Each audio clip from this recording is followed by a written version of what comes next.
Arkemetim kun soba, kota Yesus imale, borundum tu indarba, wander begum barkare. Inni gooftaa wajjiniin walitti maxxane immoo isa wajjiniin foon tokko ni ta'a jedha. Ila inni gooftaa wajjiniin walitti maxxane gooftaa wajjiniin foon tokko. Inni biyya lafaa wajjiniin yookaan halaalummaa ijummaa wajjiniin dubartii gaadamootaa walitti maxxane immoo ishee wajjiniin foon tokko jechaadha. Ilaala. Kanaaf Kiristoos wajjiniin walitti maxxanuu qabna malee biyya lafaa wajjiniin kallattiin taane walitti maxxanuu qabu. Eeggannoo gochuu qabna. Yoo kanan goonu ta'e ayyaanni keenyi dibanni keenyi ganama ga'uu hin danda'u. Raajota hedduu karaatti kan kuffise isa kanadha. Raajota hedduu karaatti kan cabse isa kanadha. Itti fufuudhaanii Qorontos isuma tokkoffaa boqonnaa 5:9 akkas jedha. Namoota halaalummaatti jiraatan wajjiniin hidhata akka hin taane ergaa koo kanaan duraa keessatti isiniif caafeeraa jedha. Namoota halaalummaatti jiraatan wajjiniin hidhata yookaan tokkummaa akka hin qabaanne kanaan dura isiniif caafeeraa jedha Paawulos.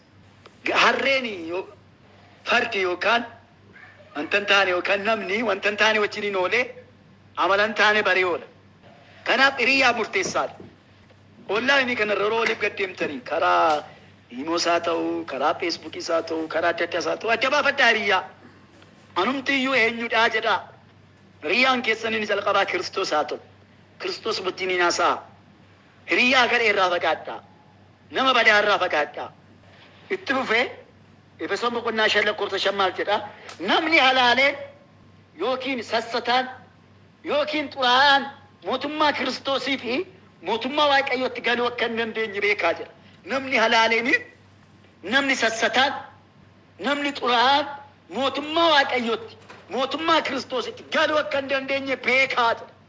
Ila namni xuraa'ummaa gaggeessu, namni ejjummaa gaggeessu, namni jireenyi isaa bakka Waaqayyoof hin bitamne mootummaa Waaqayyootti galuu akka hin dandeenye sagalee Waaqayyoo nu hubachiisa. Egaa ejjummaan yookaan xuraa'ummaan halaalummaan namoota gurguddootaan namoota bebbeekamoo macaafa qulqulluu keessaa ejjummaa fi halaalummaan yeroo inni kukuffiisaa tureen agarra. Namoota gurguddootaan namoota Waaqayyo bebbeekamoo ta'an fakkeenyaaf mooticha Salamoon, Saamsoon, mooticha Daawit namoota gurguddoo Waaqayyoon sodaatan namoota Waaqayyoon nagaan ture garuu ejjummaan isaaniin kukuffiisaa tureera. Daawitiin ejjummaan kuffiiseera. Salamooniin akkuma kanaa mee han Saamsoon ilaalla. Saamsoon irratti xiyyeeffannee ilaalla. Xiqqoo ishee nu fayyada waan ta'eef. Abboota firdii boqonnaa 16 lakkoofsa 4 irraa kaasnee gaafa laallu Saamsoon nama Waaqayyoo ture. Saamsoon nama harki Waaqayyoo faana jiru ture. Saamsoon warra Filisxeemiin kan rukutaa ture. Waaqayyo karaa isaa ta'e Filisxeemota ijaabaa kan ture. Israa'eliif lolaa kan ture. Saamsoon nama dibataa ture. Saamsoon nama ayyaanni Waaqayyoo humni dinqii irra jiru ture. Garuu maal godha? Dubartittiin Daliilaa jedhamtu itti maxxante isatti maxxante isa sossobde isa gowwoomsite icciitiin ittiin hojjetu humna Waaqayyoo sana humna ittiin diina rukutu sana sossobde hannasaa hoosiste qaqqabdee maal goote? Icciiti isaa gadi baasiste mataa isaarraa haadde qullaasa goote. Humni kaleessa wajjin hin jiru har'a humna dhabe. Kaleessa gaafa ka'u diinota lafaan dhaa ture. Hidhaan san qabu ture. Sansalan san qabu ture. Har'a garuu mataa isaa mullut goote irraa haadde. Ilaalaa ejjummaan ayyaana namarraa haadde. Saamsooniin Daliilaan deddeebitee isa qaqqabaa turte. Deddeebitee isa sossobaa turte. Daliilaa jechuun hafuura ejjummaa jechuudha. Saamsoon yaa hojjaa turuusaa nu agarsiisa jechuudha. Hafuura kanaan geggeeffamaa turuusaa. Daliilaan kanaaf isa sossobdee isa qabuusaa. Ilaalaa mootonni ijoo kan isa qabuu dadhabanii gurguddoonni Filisxeem kan isa qabuu dadhabanii dubartii harkatti kufe ejji harkatti kufe. Waynaa Waaqayyo gooftaan hafuura kana haa cabsu dhalootarraa. Aloota biyyaaf eegaman, aloota addunyaa kanaaf eegaman, aloota boor qoricha ta'an ijoo har'a seexanni karaatti nu jalaa galaafachaa jira. Har'a seexanni aloota baay'ee ayyaana irraa haadaa jira. Ejjummaa jala qabee, xuraa'ummaa jala qabee maqaa gooftaa keenya Yesuus Kiristoosidhaan obboleettii keenya Salaam Mallasee kan jedhamtu Profeet Salaam Mallasee kan jedhamtu tajaajila ishee karaa yuutuubii adda karaa miidiyaa nagartuu yaada tajaajila ishee kanatti baay'een eebbifaman bakka tokkur gootee tokkes gootee waa'ee qulqullummaa irratti yeroo hundumaan dubbatti xiyyeeffatteen dubbatti waa'ee biyyaa irratti dubbatti waa'ee tajaajiltoota irratti dubbatti tagagasuetti tamalasetti bakka agalgaay ማለት እንደዚህ ነው በቃ ሙለታ ፍዳቴ እርጋ ፍዳቴ ከንተጃጀው ከምፐርሲስ በዲፍረት በቃ ትጫብሴ ከንዱበት ረዲባቶን ትጫብሴ ሀረስ waaqayyo namoota goota takkasii barbaada. Seexannis immoo namoota goota takkasii kana cabsuu barbaada beekaa. Nama iyyaanaa cabsuu barbaada. Nama dibataa cabsuu barbaada. Saamsooniin Daliilaan jala buutee jilbarra teessee hannasaa qaqqabdeetu way kun irraa haddee mataasa mullutti gootee diinota Filisxeemitti salaatte ija isaa keessaa baasiste waynaa ilaalaa jiru seexan akka isheen namarratti jaabaatu. Kun ejjummaadhaaf ejjummaatu ayyaana namarraa haadha. Saamsoon gara dubartitti otoo laalletoo ta'e ejjummaatoo ishee wajjin hin jalqabne ta'e akkasin ta'u ture. Arras karaan taane irraa daandiin taane irra warri jirru adeebin. Waaqayyo kana dura natti dubbatee ture. Ejjummaadhaan kan deddeebi'antu jiru. Konfiraansii kanaaf kadhachaan ture. Ejjummaatiin kan deddeebi'an. Amalan taane kan deddeebi'an. Yaadan taane kan deddeebi'an. Raawwin taane kan deddeebi'antu jiru. Deebi'aa jedhiitti dubbadhu naan jedha Waaqayyo.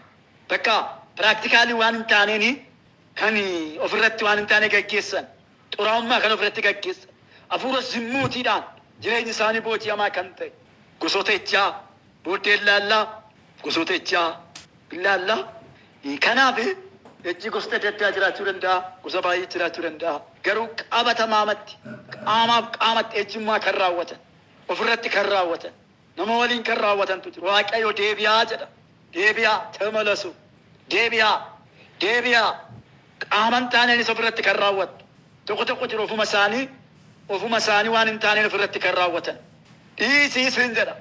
Yesuma obboleettiin tokko jirta baay'ee ofirratti waan hin taane kan raawwatu ofumatti niiftoo ta'ee achi keessaan baatu yoo ta'e siif gaarii miti. Deebiisin jedha Waaqayyo.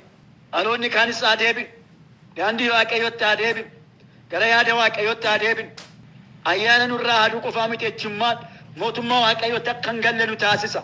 Kiristoos wajjin akka waliin agarre nu taasisa. Ayyaanni keenya akka maseenu mul'anni keenya akka maseenu muka gogaa akka taanu nu taasisa. Baruma baraan hin faarfanna baruma baraan hin tajaajilla malee hin jijjiiramne akka hin jijjiiramne nu godha qullaa nu godha.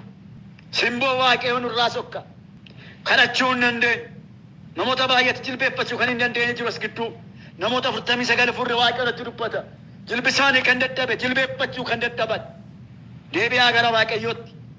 Kadhadhaa Waaqayyoon fuula Waaqayyo barbaadaa fuula koo barbaadaa jedha Waaqayyo.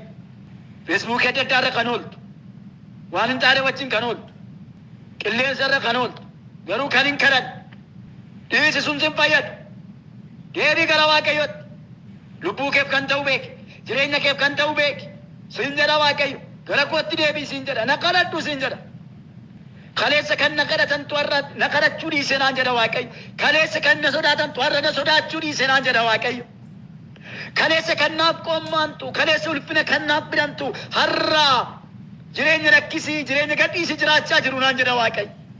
Gara kootti deebi'aa jedha Waaqayyo. Yoo gara kootti deebitan jilba keessa nan haaressa humna keessa nan haaressa fuula keessa nan haaressa gara kootti deebi'aa araara kun siniif diriirsaa jedha Waaqayyo. Qabaa diinaa keessaa baa jedha Waaqayyo. Ofii keessan qabaa diinaa kan galtantu jirtu. Fuula Waaqayyo natti dubbata. Ofuma isaanii qabaa diinaa keessa kan of gashan. Ofuma isaanii harka diinaa keessa kan of gashantu jiru. Barri diinaa kan ofitti banan. Ergaa diinaa kan ofitti gashan. Yaada diinaa ofuma isaanii kan ofitti gashantu jiru. Sababii kanarraa kan kee abjuudhaan kan rakkatan. Sababii kanarraa kan kee kadhannaa kan dhiisan. Sababii kanarraa kan kee waa'ee dubbii koo waa'ee sagalee koo dhiisanii bifa adda addaatiin immoo qilleensa irratti feesbuuk irratti bifa adda addaatiin yeroo isaanii kan balleessan tu jiru naan jedha Waaqayyo. Kanaaf gara sodaa qosa jalqabaatti deebi'aa gara jaalala qosa jalqabaatti deebi'aa. Yoo gara kootti deebitani nan sin deebisaa jedha Waaqayyo. Ameen. Waaqayyo hunda keenyaa gargaaru. Laatii kaapoorraa jiilaariyaa. Egaa Ejji dibata namaa ejji jechuudha. Dibata namaa parsantii 98 namarraa duguuga. Ejjummaan yookaan xuraa'ummaan halaalummaan ayyaana waaqayyo nutti kenne dibata waaqayyo nutti kenne parsantii 95 jechuudha. Laala namarraa haadha. Saamson irraa hin haadhe. Irraa haadhe qullaa sagoote. Har'asa kana beeknee jireenya keenyaaf eeggannoo gochuun barbaachisaadha. Kanaaf yeroo namni ejjaa fi halaalummaa jalqabu salphina hafuuraa hatattamaatu isa irra mul'achuu jalqaba. Salphina hafuuraa fi kufaatii hatattamaatu irraa mul'achuu jalqaba. Gaafa namni xuraa'ummaa ejjummaa jalqabu jireenyi isaa maal ta'a? Salphachaa, hafuurri isaa salphachaa, tajaajilli isaa gadi bu'aa, mul'anni isaa gadi bu'aa, kadhannaan isaa gadi bu'aa. Baay'ee booji'amaa deema. Ejji baay'ee ayyaana namarraa haadaa jechuu barbaadeen. Kanaaf akkuma fooliin ejjaa fi halaalummaan isaan bira ga'een simboo gatuu jalqabu warri ejjan jechuudha. Fooliin ejjaa akkuma isaan bira ga'een halaalummaan akkuma isaan bira ga'een maal ta'u? Simboo waaqayyoo ofirraa gataa deemu. Simboon ayyaana isaanii isee bada. Simboon hafuura qulqulluu isaanii isee sokka. Qullaa ta'u jechuudha. Kanaaf akka naannoo keenyaatti yookaan akka waldaa kiristaanaa keessatti gartuu faarfattoota keessaas waltajjii adda addaa irrattis kan tajaajilanis gaafa laallu fakkeenya kan nuuf ta'ani wantoota adda addaa hubachuu dandeenya. Namoota ayyaanni irraa sokke, namoonni dibanni irraa sokke, kufaatiin taane keessatti kan kufani, tajaajilanii wanta hin taane keessa kan deddeebi'an. Waaqayyo naaf siniin haa gargaaru. Ejjii fi halaalummaan addumaan immoo hojii foonii fi hojii seexanni nama hojjechiifatanidha. Ejjummaa fi halaalummaan inni otoo hin fuudhinis ejjummaa raawwatu, otoo erga fuudhes inni ejjummaa raawwatu, otoo biraa deemee isheenis innis raawwiin akkasii xuraa'ummaan akkasii kun kan seexanni nama hojjechiifatu jechuudha. Seexanatu nu ergachaa jira jechuudha. Seexanatu nama ergata jechuudha. Kun biyya lafaa keessatti ofeera jiru yeroo har'aa kana. Durii warri keenya warra durii ta'uu gooftaan beekini waarsaa jedhu akka lafa wallaggaatti waarsaa mucaanii wasiila isaa kan isa sanaa keetuu haadha mana yeroo inni hin jirretti waan barbaadee wajjin raawwatu. Inni kun aadaadha. Aadichi garuu aadaa badaadha. Aadaa booddeetti hafaadha. Aadaa salphinaati. Aadaa qofaatiiti. Isa kana oromti biyya lafaayyuu dhiisanii jiru. Har'a garuu galagaltoo mana waaqayyootti as galagalee inni kun. Kanaaf kan ammoo kan nama hojjechiifatu kan nama ergatu maal inni seexanadha. Hojii seexanaadha. Kanaaf ofirraatii cabsuu, aloota irraa cabsuu, aloota gorsuu nu barbaachisa. Inni biraa maal jenne foon diina dibataa keenyannee jalqaba kaafnee turre kaleessa. Fooni ejjii fi halaalummaan kan hafuura gammachiisu otuu hin taane kan foon gammachiisu waan ta'eef gooftummaa foonii nama sana irraa calaqqisiisu jechuudha. Namni ejjummaa fi halaalummaan gaggeeffamu gooftummaa fooniitu sarraa calaqqisaa jechuudha. Gooftummaa Kiristoos otoo hin ta'in gooftummaa fooniitu sarratti mo'ee jira jechuudha. Gooftummaan foonii immoo gaafa nurratti mo'u yaa'u jireenya nu dhabsiisaa jechuudha. Mee seexana kan jedhu ilaalla. Seexanni jalqabee cubbuu waan hojjeteef ulfina gooftaatiin waan mormeef ulfina gooftaatiin waan mormuu fi akka namni gooftaaf sagaduu dhiisee isaaf sagadu ama. Ilaala seexanni jalqabee waan darbatameef erga darbatamee booda immoo namni waaqayyoof sagaduu isaaf akka sagaduu fi ni amaa jedha. Kanaaf yaada namaa gara waaqayyoon tolfamootti kan harkisu seexanadha. Seexanni gara waaqayyoon tolfamootti. Ejji waaqa tolfamaadha. Halaalummaan waaqa tolfamaadha. Somni, hanni, nama hamachuun bakka Galaatiyaa boqonnaa 5:19 gaafa laallu hojiin foonii mul'ataadha jedha kutaa sanarratti. Isaan kun waaqa tolfamaa namarratti ta'u otoo hin se'in. Waaqa tolfamaa immoo kan namarratti ta'u kan taasisu seexana. otoon seen namni seexanaaf waaqeffachuudha, seexana faarfatachuudha, seexana tajaajilachuudha. Namni ergaa seexanaaf waaqa tolfamaaf ergaa sagaduu jammaree irra sirii deebi'a. Kanaaf yaada namaa gara waaqayyoon tolfamootti kan harkisu seexana. Yeroo kana egaa waaqayyoolii tolfamoo isaaniitiif ni jechu. Warri seexanaaf gaggeeffaman, warri seexan isaan mooti maal godhu? Waaqayyoolii tolfamoo isaanii jechi waaqa tolfamaadha. Otoon seen nama booji'a, otoon seen akka kuftuufi nama godha. Irri kufeen beenne, mootummaan kufeen beenne, maal irratti kufa beektaa? Icha irratti kufa. Tajaajilaan kufeen beenne, rakkinni kan dadhabe, beelli kan dadhabe, ari'atamuun kan dadhabe. Maal irratti kufa beektaa? Ejjumaa irratti kufa. Ejji baay'ee balaafamaadha. Waaqayyoo haa cabsu. Biyya keenyarraa, lafa keenyarraa, waldaa kiristaanaarraa. Haaleluyyaa. Itti fufuuni gosoota ejjaa kan jedhu ilaalla. Gaggabaaseen dubbadhaa isaan kana nan xumuraa. Namni gosoota ejjaa jalatti namni otuu qaamaan wal bira hin ga'ini iyyuu akkaataa adda addaatiin ni ejja. Kunis utuu ofirratti hin beekin illee ta'uu ni danda'a.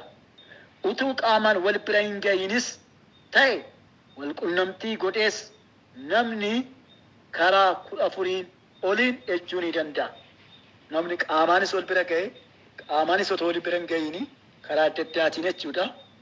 Karaa 14 ejjuu danda'a. Karaalee ejjummaa 10 kana mee ilaalla gaggabaabsinee. Tokko gosoota ejjaa tokko walitti rigachuu. Walitti rigachuuni gosa ejjummaa keessaa isa tokkodha. Walitti rigachuu seera uumamaa boqonnaa 26 lakkoofsa 8 hanga 9 deemaatii dubbifadhaasini kutaa sanarraa hin hubattu. Walitti rigachuu. Lammaffaa ungoo yookiin ungannaa. Ni mana waaqayyoo keessatti hin barbaachisu. Namoota warra gooftaa hin qabnedha kan wal ungatanii. Ungoon immoo gara ejjummaatti kan nama geessudha. Gara ejjummaatti, gara xuraa'ummaatti. Lammaffaa sadaffaa gosa ejjaa keessa sadaffaa qaqqabbaa wal qaqqabu. Kun baay'ee badaadha. Namni gaafa wal qaqqabu hiriyyaaf hiriyyaa wal bira taa'anii gaafa wal qaqqabanii warmaap isa jennu jechuudha. Warmaap otoon sayin ejjummaa keessa gala yaadaan qalbiidhaan hin booji'ama jechuudha. Wal qaqqabennaan dhiirri tokkoof dubartiin tokko gaafa wal qaqqaban ammuma ejjaniiti. Qaqqabbiin gara fedhii hin taanetti nama geessa jechuudha. Maaliif si qaqqaba beektaa yookiin maaliif si qaqqabdi? Sanatti si geessuudhaafidha. Gaafa sana motoon sayin feeni kee sirratti dhangala'uu danda'a. Feeni kee si keessa dhufuu danda'a. Feeni si keessa dhufennaan immoo ejjitee jechuudha. Yaa isa kana uumama 26 lakkoofsa 8-9 kan jirus mammaa ilaaluu dandeessu. Arfaffaa gosa ejjaa keessaa kajeellaa yookaan hawwuu. Yoo kajeelte yookiin yoo hawwite inni kunis hanga ejjiteeti jechuudha. Gosa ejjummaa keessaa isa tokkodha. Maatiyos 15 lakkoofsa 19 ilaaluu dandeessu. Kajeellaa yookaan hawwuu. Shanaffaan immoo ejja yaadaan yookaan qophaa ofii ejjan yaadaan otoo deemanii haa ta'u otoo taa'anii haa ta'u qophaa ofii otoo ciisanii haa ta'u yaadaan qalbiidhaan namni tokko beekta qalbiidhaan yaada isaa fudhatee bada ejji jechuudha. Ofuma isaa ejji jechuudha. Ofumatti yaadaan bakka qalbiidhaan yaadaan maal ta'a ishee bira naqaa yaadaan maal ta'a isheenis isa biratti yaadaan bakka qalbiidhaan. Kunis gosa ejjummaa keessaa isa tokkodha. Jaaffaa gosa ejjaa keessaa ejjitootaa fi haala mijeessuu. Warra ejjaniif haala mijeessuu yookaan hirmaannaa gochuunis gosa ejjummaa keessaa isa tokkodha. Ofiin ejju garuu warra ejjaniif immoo haala mijeessa yookiin haala mijeessiti. Namoonni akkas hin jiru. Ofii sanarraa bilisa garuu yookiin isheef haala mijeessu yookiin isaaf haala mijeessu. Hanga ejjaniiti isaanis. Warruma isa ejje sana wajjin tokko jechuudha. Torbaffaa warra ejjan ilaaluudhaan kajeellaa isaanii warra ejjan ilaaluudhaan kajeellaa isaatiin kan of macheessan. Torbaffaa warra ejjan ilaaluudhaan yookaan bukkee taa'uudhaan yookaan ijaan ilaaluudhaan kajeelanii kan of macheessan miira keessa kan galan. Kanaaf warra ejjan fagaachuudha ilaaluu ibsuudha. Inni kunis gosa ejjummaati. Ilaaltee yoo machoota ta'e feeni yoo sitti dhagaafate keessa galte taanaani hanga ejjiteeti jechuudha. Saddeettaffaa kajeellaadhaan guutamanii waa'ee ejjaa dudubbachuu. Kajeellaadhaan guutamanii waa'ee ejjaa dudubbachuu. hawwiidhaan bakka waa'ee ichaa kan inni dubbata jechuudha hinaasa namni ejjummaatiin guutame kajeele bitta inni dubbata waa'ee ichaa hinaasa inni dubbata ni kajeellaa ichaa hin qabne heeti haa hin baqata bakka garuu inni kun kajeellaadhaan guutameetu yookaan guutamteetu waa'ee ichaa inni dubbata yeroo kana ichaa jirti jechuudha yookaan ichaa jira jechuudha salgaffaa oduu ichaa mi'eeffatanii funaanuu fi haasa'u salgaffaa oduu ichaa mi'eeffatanii itti mi'aayee oduu sun jechuudha itti tolee oduu funaanuudhaan yookiin waa'ee ishee yookiin waa'ee funaanuudhaan kan haasa'u kan inni kun maal inni ejja jedhama kunis kurnaffaa fiilmii ejjaa ilaaluu yookaan immoo ijaan jechuu kurnaffaa fiilmii ejjaa ilaaluu fiilmii beektu yaada fiilmii ejjaa ilaaluudhaan lekkaa fiilmii sana yookiin waa tokko ilaalta moobaayilaan isaatti waa tokko ilaalta gaafa ilaaltu immoo ijaan hin hojjetachuudha ilaalte inni kunis gosa ejjaa keessaa tokkodha kudha tokkoffaa footoo fi suura miidhagaatti jechuu footoo ilaalanii suura miidhagaatti ilaalan yookiin isheen suura isaa ilaaltee yookiin inni immoo suura ishee ilaalee footoo ilaaluudha tokko immoo jiru footoo ejjaa mana keessatti girgiddaa irratti kan labbadatan waa tokko nu gaasinii ba'a yeroon barumsa qo'a tokko baradhu piripaatoorii jechuudha shaambuutti wallagga ba'a godina horroo guduruu wallaggaa shaambuu jechuudha yuunivarsiitii achumatti baradhe barumsa piripaatoorii achumatti baradhe yeroon qo'a tokko baradhu mana kiraa taa'ee namoota yookaan maatii tokkotu na waameetu kottu nuuf kadhadhu obboleettiin tokko du'uuf jirti na jedhaniitu abbaan manaa ishee hojjetaadha injiinaringiidha na waaman na naqe gaafa naqu isheen of hin beektuu seexanni ukkaamseen dubbattu du'aaf jireenya gidduu jirti gaafa mana sana seen ilaalu girgiddaa kanarra suura qullaa footoon taanetu lalabbadamee jira footootti xinnoo mitisayyuu footoo gurguddaa kan ta'e sana laaleen baay'ee narrifadhe nanna'e furri waaqayyo akkasumaan jedhe amma footoo kana girgiddaa kanarraa ciranii fuudhanii gad baasanii gatanitti hin kadhatiin na jedhe furri waaqayyo gurbaa sana waameen sabbaa manaa isa kana dafiiti cirteen gad baastee hin gannetti ani kadhachuu hin danda'uun jedhe inni aarii waan qabuuf haati manaa jalatti du'uu waan qaatettuu fi homattuun lakkoona cireetu gad baasee fuutee gad sana booddee nan kadhadhee hafuurri sun irraatii iyyeetu obboleettiin sun bilisa baate ilaala hafuura jechuummaa footoodhaan kan hojjetu suuraan taane footoon taane ergaa qabachuudha suurri hin taane footoon hin taane waanuma argee daddaa fuunee ilaaluun qabnu mana keenyattis gochuun qabnu ofirrattis gochuun qabnu yoo isa kana footoo fi suura miidhagaatti ilaalle yoo ta'e gara ejjummaatti nama keessa toon se'in dubartiin tokko firri tokko mana footoon hin taane jijjiiruu yoo ta'ani sana ilaalanii gara ejjummaatti kufuu danda'u sana ilaaltee kufaatii keessa galuu dandeessi na waan akkasiirraa feekkachuudha kudha lammaffaa gosa ejjaa kudha lammaffaa fakkeenya jireenya ejjaa agarsiisuu fakkeenya jireenya ejjaa agarsiisuu yookaan immoo uffannaan ta'an uffannaatiin dibataan kuula ejjaa mi'a ejjaa naqachuu jireenya ejjaa kan agarsiisu gaafa jedhu amma uffannaan ta'an dubartiin tokko uffattu uffannaa dhashee mul'isu uffannaa qamisii ta'ee sarbaa ol kan mul'isu jilbaa ol kan mul'isu aqna namaa kan mul'isu ni kun warra shallootan kan kana godhu faashiniidhaa barasaadhaa maaloo jedhu baricha irratti hojjedhaa malee waaqayyo barichi isin irratti hojjetu hin jedhu inni suni gara ejjummaatti nama geessa nama tokko gaafa garuu qullaanni isaanii mul'ata surree uffatanii surree keessaan aqni isaanii mul'ata uffannaan taane mat godhee isaanii qabu dubartoonni ni kuni nama ejjee wajjin garaagarummaa hin qabu ittiin maal gooti haalota kuffii isaa hirti jechuudha dhiirri tokko ishee ilaalee kufachuudha isheenis kaayyoon kan uffachuu uffannaan kun maaliif uumame uffannaan kun maaliif hojjetame maaliif gabaarra oole kan jedhamu dursitee yaaduu qabdi waaqayyo narraa jaallata namoonni waaqayyo kana narraa jaallatu jireenya fuula koof gaariidha haalota irraa qaachisaa kun kan jedhu hubachuun nu barbaachisa uffannaan ta'an uffannaa ciccitaa tokkos jira tura illuuminaantiidhaan kan oomishamu warshaa diinaatti kan oomishamu ciccitaa kan ta'e wayyaa ciccitaa kan jettuun uffatame kan moofa'e miti garuu uffannaan xiyaaraa ciccitaa kan ta'e maaliif ciccitaan kan uffatamu fakkeenya uffatiin uffannaa ciccitaa dubartoonni surree jiinsii ciccitaa kan ta'e yeroo baay'ee tajaajiltoota nan argaa ciccitaa kan uffatan sarpaan isaanii kan mul'atu aqni isaanii kan mul'atu itti nan eekkame yeroo baay'ee kan na lolan jiru dubbachuu qabna warra uffannaa ciccitaa uffatanii fannaan taane uffatanii waldaa keessa utaalan harma qullaa mul'isanii hannuura qullaa mul'isanii kiristoosiif utaalu isaanitti fakkaate malee furreechaa isaan keessaa kan utaalu hin faarfatu fakkaatu malee irraa kan utaalu aloota kan utaalchisan kan kuffiisan amma utaalanii garbaan immoo aloota kan kuffiisan please vaayikal fi karaarraa kaannee aloota karaarraa kaachisuun kan ni kun gosa jechaadha.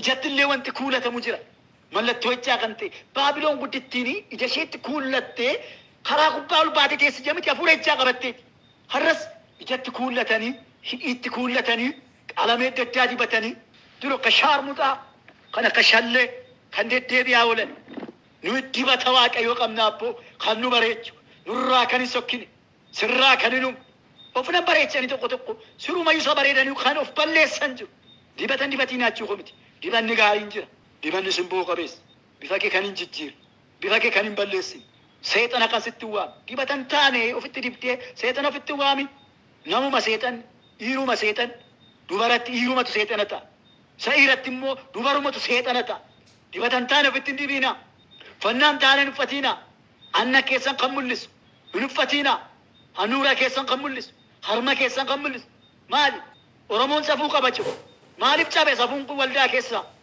maaliif cabe inni kun gareechummaa yookaan gosa ejjummaa keessaa isa tokkodha naqanni ejjaallee jira meeshaa ejjaa warri irrisi meeshaa ejjaa kan qaban jiru qaama dubartii kan ta'e uumamaan jechuudha inni nam tolchee meeshaa ejjaa inni irris isheen dubarris meeshaa ejjaa kan nam tolchee kan qabatan dhoksaatti kan godhatan tarii isa kana beekuu dandeessu yookiin hin beektan ta'uu danda'a addunyaa kun garuu isa kanaan badaa jirti isa kana yuunivarsiitii adda addaa keessatti shamarroonni kan ittiin gargaaramanii meeshaa qaama dhiiraa bitatanii kan fayyadamanii inni irrisi dhiiraallee baay'ee babal'ataa miti harka caalu dubartoota kan fayyadamu isuma faranjoon Itoophiyaa immoo baay'ee galee jira yuunivarsiitii garaa garaa keessatti babal'atee jira kanaaf isaan kun maalinni gosoota ejjummaa keessaa isa tokkodha maaliif kana si hubachiisa beektu kanarraa akka niitiraala taanu akka of eeggannuuf dhaloota kaan immoo akka barsiisnuuf 13ffaa gaa'ela hiikuu yookaan immoo yoo ejjite male kunis gosa ejjaadha Phaawulos gaafa dubbatu mee sagalee waaqayyo kana deemnee dubbifannaa isa xumuraarras ga'eera waan ta'eef mee Maatiyos 19:9 Maatiyos 19:9 akkas jedha ani isinittan hima yoo isheen ejjite malee namni haadha manaa isaa baase kan biraa fuudhe ni ejjaa jira yoo isheen ejjite malee namni haadha manaa isaa baase kan biraa fuudhe ni ejjee jira gaa'ela hiikuu yoo isheen ejjite malee kanaaf haadha manaa isaa baasee namni gaa'ela biraa raawwatu yookaan immoo abbaa manaa ishee hiiktee gaa'ela biraa kan raawwattu inni kunis maalinni ejjaa jedhama Maarqos 10:11 hanga 12 Luqqaas 16:18 deemtanii dubbifattu 4ffaa inni dhumaa nama gaa'ela hiike fuudhuu yookaan immoo itti heerumuu isa kanas Maatiyos 19:9 Maarqos 10:11 kanuma dura sinii laatteedha akkasumas illee Maatiyos 5:31-32 nama gaa'ela hiike fuudhuu yookaan itti heerumuuni ejjadha ejjummaadha Phaawulos gaafa dubbatu kan gooftaa keenyas gaafa dubbate abbaan manaa tokko haati manaasaa ilawaa tokko si hubachiisa sirratti gaa'ela keenya kan adda baasuu danda'u haati manaa yoo ejjite ejjerooti osoo oduu waan miti qabatamaatti piraktikaali harkaa harkatti irratti yoo qabatte haati manaa yookiin abbaa manaa yookiin haadha manaa harkaa harkatti yoo qabate diiguu dandeessi garuu otoo isheen wanta qabatamaa ishee irratti hin argiini yoo gaa'ela isaa diige garbiraa yoo fuudhe ejjummaa jedhama inni 4ffaa immoo nama gaa'ela hiikee fuudhu inni kun baay'ee baay'achaa jira biyya keenya keessatti Itoophiyaa keessatti ibsiin torbee tokko fuudhee torbee lama fuudhee ji'a lama fuudhee waggaa lama fuudhee wajjin tureetu hin gaddiisa akka loonii jiraachaa jira namnar daraa ofaa eeggan gaafa gaa'ela raawwattan daraa keessan ilaalladhaati raawwadhaa nama akka sangaa jiraachaa ture akka sadhaa jiraachaa ture fayyumattee ittiin diramiin boorsii dhiisee badasiinis nama fuudhee bahe nama heerumee bahe qoradhaa Gaafa jedhu hundumtuu ejjummaarraa kan ka'e gaa'ela dhiigee baachuu miti. Rakkinni adda addaa jiraachuu danda'a. Rakkoon adda addaa jiraachuu danda'a. Isa kana abbaa isaatuuf beeka. Garuu akka sagalee waaqayyootti namni gaa'ela isaa dhiigee garbiraa fuudhu yookaan heerumu kana meecheeti. Seeraan ala. Warri kana godhan beektu warruma seeraan ala duras gaa'ela raawwatanidha. Yaada waaqayyoon ala. Yaada maatiin ala. Yookaan immoo yaada waldaatiin ala. Akka dubbi sagalee waaqayyootti warri raawwanne karaamarraa kan walitti dhufanii booru karaamarratti wal diigu. Karaamarraa walitti dhuftanii gaa'ela raawwatina. Qilleensumarraa wal agartanii gaa'ela raawwatina. Qoradhaa. Kadhadhaa. Akkam bareeddii akkam bareedaa. Akkam tajaajila. Simbaasunni kun gaa'elli jireenya jannataa isa jalqabaati. Dhandhama jireenya jannataa kan ittiin dhandhamanidha gaa'elli. Kanaaf har'as fuudhee hin diigaa. Boorus hin gadhiisa ammas hin fuudha. Inni kun baay'atee jira. Iddoo man jiru keessatti iyyuu namoonni 3-4-5 fuudhanii baasan jiru. Warra akkasii kun waldaa sina kan beektaa. Yoo waldaa dhaqan iyyuu dudduuba taa'u. Isheen dubarris akka kanaa kanuma argineef harka laachuu hin qabu. Gaa'elli namaa immoo ani fakkeenya nama gaa'ela raawwate. Gaa'ela qorra wanta iddoo na baasuu jiraate tokko du'a yoo ta'e. Lammaffaa immoo yoo isheen keessattuun argamtu malee kanatti isin shakkuyyuu malee wanta hin taane keessatti harkatti yoo isheen qabamte. Kun akka hin taaneef immoo maal gochuudha? Wal gorsachuun, waliif kadhachuun, waliif eeggannoo gochuun baay'ee barbaachisaadha. Kanaaf gosoota ejjaa keessaa qabxiilee 14 ilaalleerra Waaqayyoo sinaa eebbisu eebbifamaa saba Waaqayyoo jaallatamoo